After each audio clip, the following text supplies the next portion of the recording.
comme promis, nous sommes de retour pour un info coronavirus qui sera également un info négo pour cette semaine. Alors, on aura deux invités, Christian Daigle, président général du syndicat de la fonction publique, à propos de tout ce qui se passe en ce qui concerne nos milieux de travail et le coronavirus. On va tenter de vous apporter un maximum de réponses.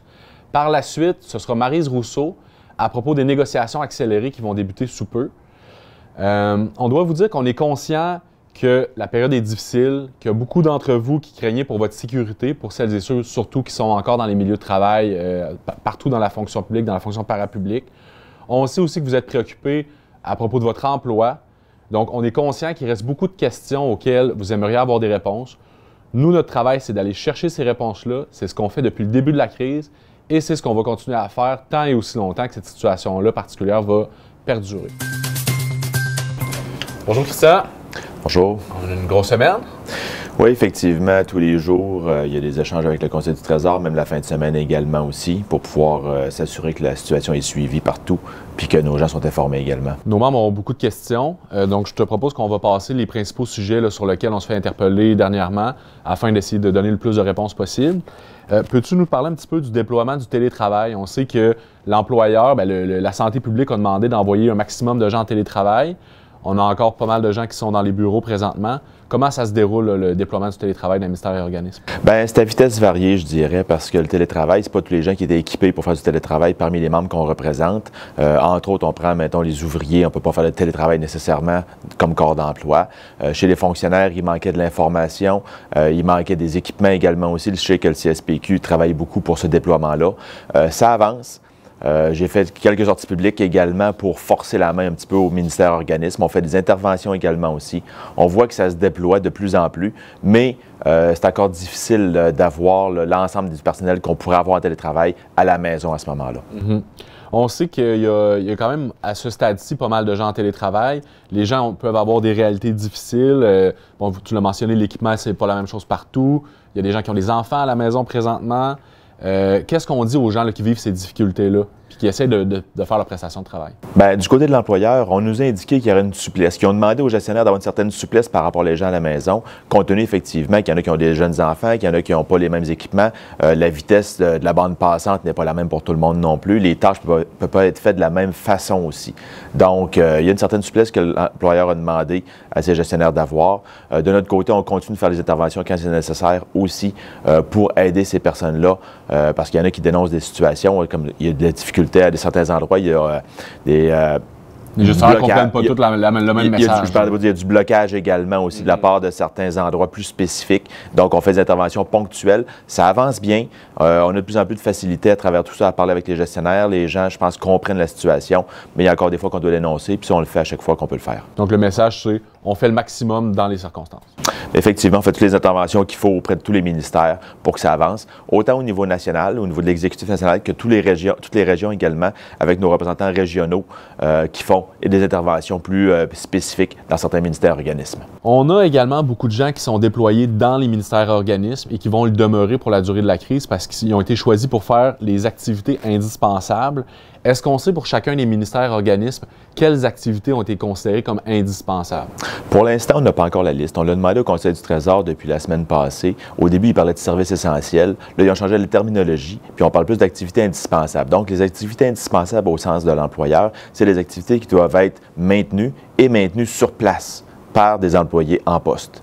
Donc, ce n'est pas la même chose que des activités qui peuvent se faire à distance ou du travail normal qui peut être fait par télétravail à ce moment-là. Puis, il ne s'agit pas de la même définition que les services essentiels qu'on a vus, par exemple, durant la grève, étant donné le contexte particulier qu'on vit présentement.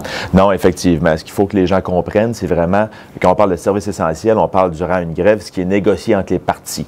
Donc, cette fois-ci, ce n'est pas des services essentiels négociés, mais c'est bien des activités indispensables. C'est l'employeur qui a mainmise sur tout l'ensemble du processus, sur la détermination des personnes, sur la détermination des postes et également sur qui devrait faire ces fonctions-là.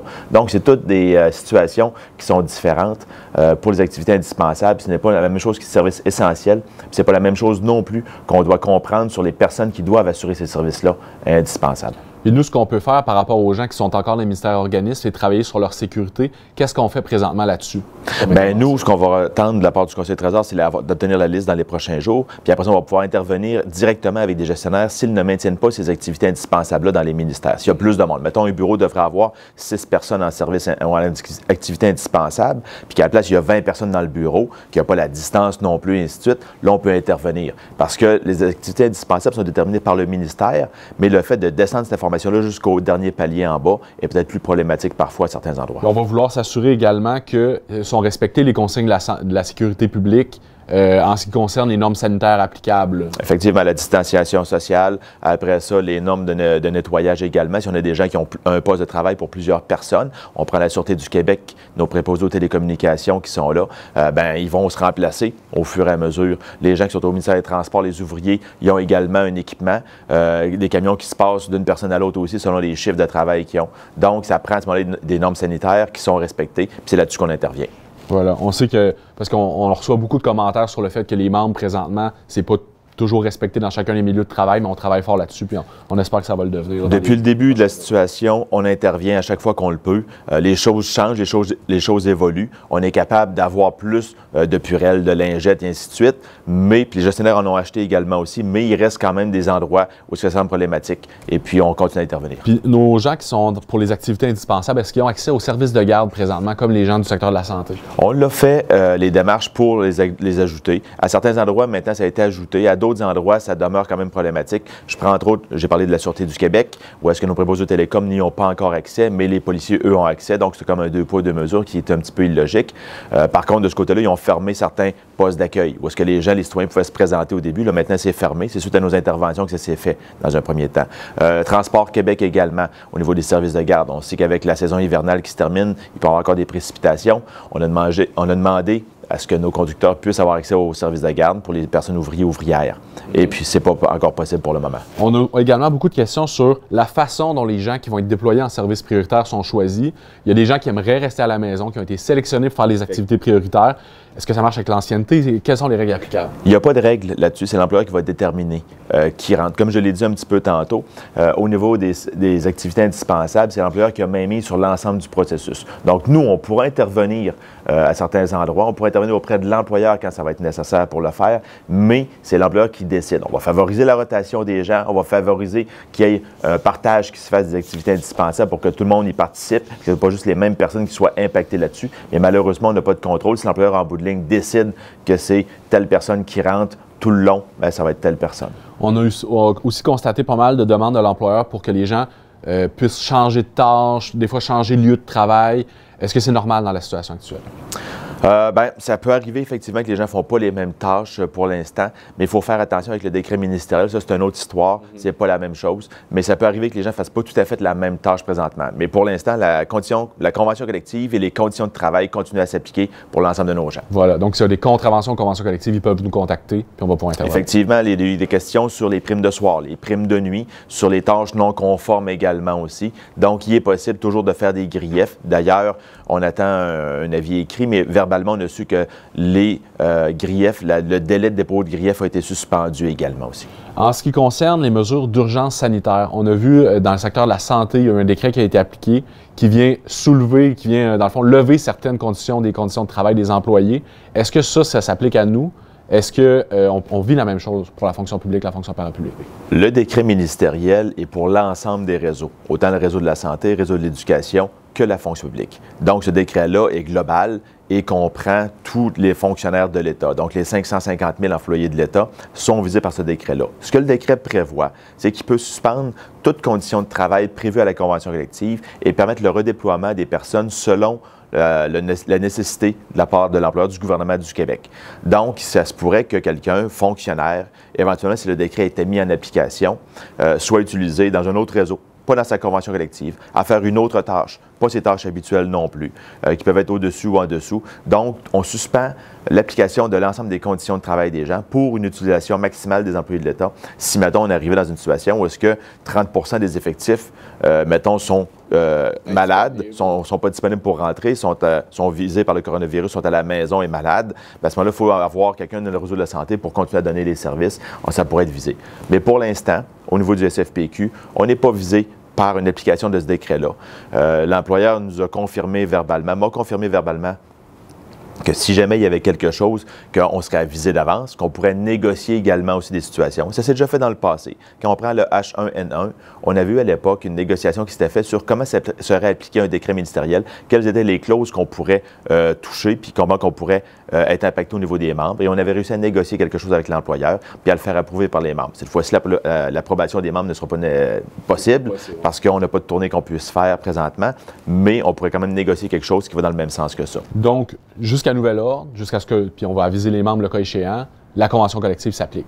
Oui, la convention collective continue à s'appliquer. Le décret n'est pas en fonction, il est prolongé pour peut-être être utilisé en temps et lieu, mais pour l'instant, dans les 3 réseaux, ça va bien, il n'y a pas de difficulté. Puis on ne serait pas le réseau qui serait visé normalement en premier non plus, de ce que je peux comprendre. Parce qu'au niveau des activités ministérielles, on a parlé des activités indispensables tout à l'heure, mais ça va être la même chose qui va se poursuivre. Il faut que ces activités-là se poursuivent également au niveau du gouvernement du Québec.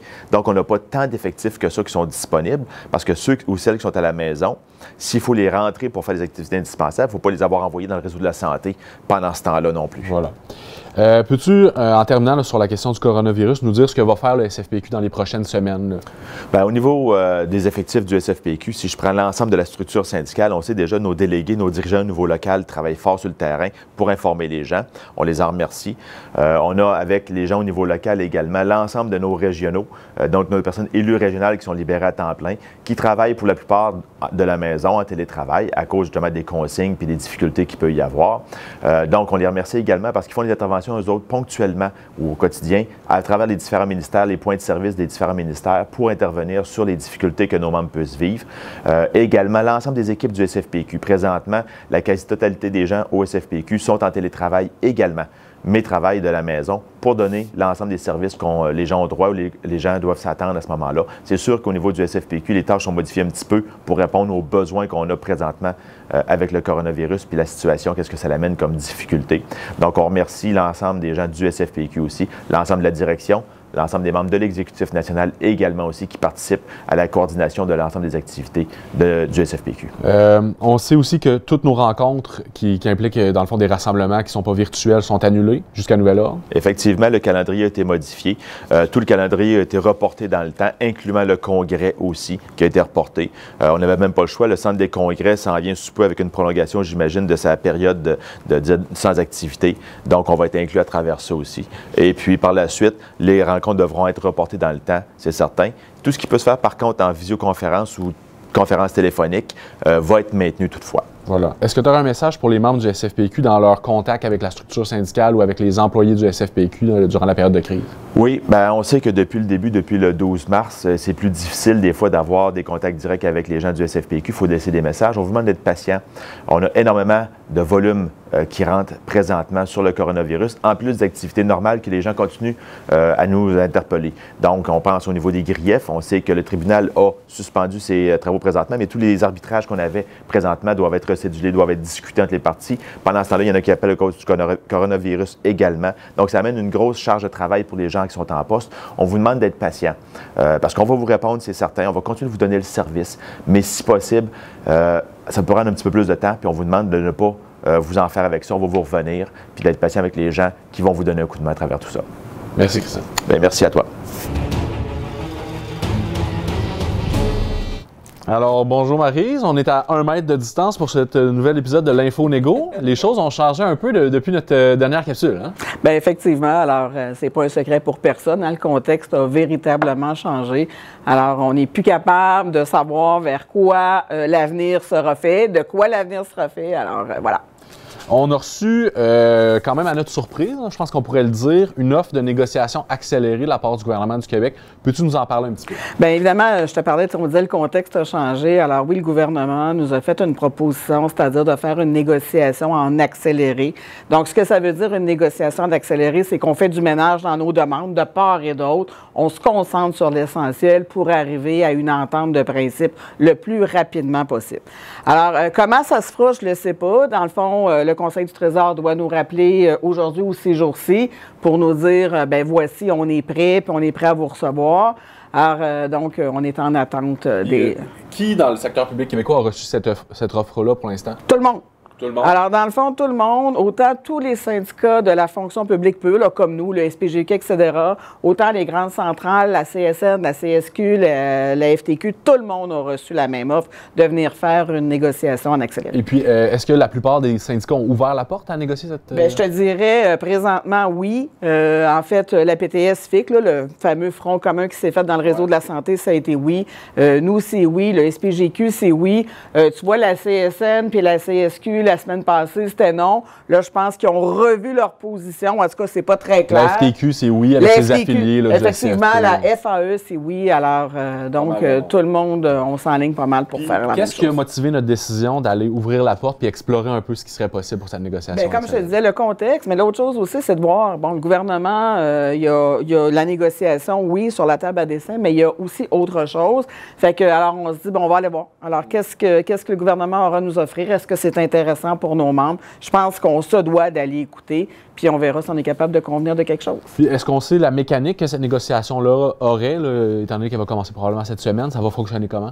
Je ne sais pas. Je ne suis pas capable de te le dire. Tu sais, dans le fond, est-ce que ça va être des rencontres à tous les jours? Est-ce que... Je suis pas capable. Je ne sais pas. Fait, on sait que ça va être court? Oui. En fait, la première fois qu'on a parlé avec le Conseil du Trésor, on disait d'un horizon de 2 à 3 mois. Puis en fin de semaine, il y a eu d'autres échanges et là, on parle d'un horizon de quelques semaines. Est-ce que tu peux nous dire si les unités parapubliques, qu'on parle de CEPAC, qu'on parle de Revenu Québec, par exemple, et on sait qu'il y en a beaucoup d'autres également, seront inclus dans cette ronde de négociation? On l'a demandé. Nous, on a demandé que toutes les unités parapubliques de l'annexe C, là, du régime de négociation, donc celles qui ont un cordon ombilical gros comme ça, qui les relie au Conseil du Trésor pour leur mandat de négociation, qu'elles soient incluses dans ce blitz de négociation-là et on attend un retour du Conseil du Trésor. Voilà. Et si jamais on reçoit une offre formelle qu'on juge significative de la part de l'employeur, est-ce que notre intention, c'est de consulter les membres sur cette offre-là? Absolument. Parfait. Bien, merci beaucoup, Marie. Ça fait plaisir. Ça complète notre émission d'aujourd'hui. On vous rappelle que si vous avez des questions concernant la situation actuelle et le coronavirus, vous pouvez vous rendre sur la foire aux questions du SFPQ au sfpq.qc.ca. Cette foire aux questions-là, la met à jour dès qu'on a de la nouvelle information. Si vous ne trouvez pas l'information dont vous avez besoin sur cette foire aux questions-là, merci de nous écrire à communication@sfpq.qc.ca. Nos équipes travaillent jour, soir, fin de semaine pour vous répondre dès qu'elles le peuvent. On vous demande de prendre soin de vous, de prendre soin de vos collègues, de prendre soin de votre famille. On vous remercie pour le travail que vous faites pour les citoyens et citoyennes du Québec. C'est fort important. Nous, on va continuer à faire des tournages comme ça à chaque semaine, tant que ça sera physiquement possible. On s'est équipé pour que ça le demeure pendant très longtemps. Donc, on se revoit la semaine prochaine.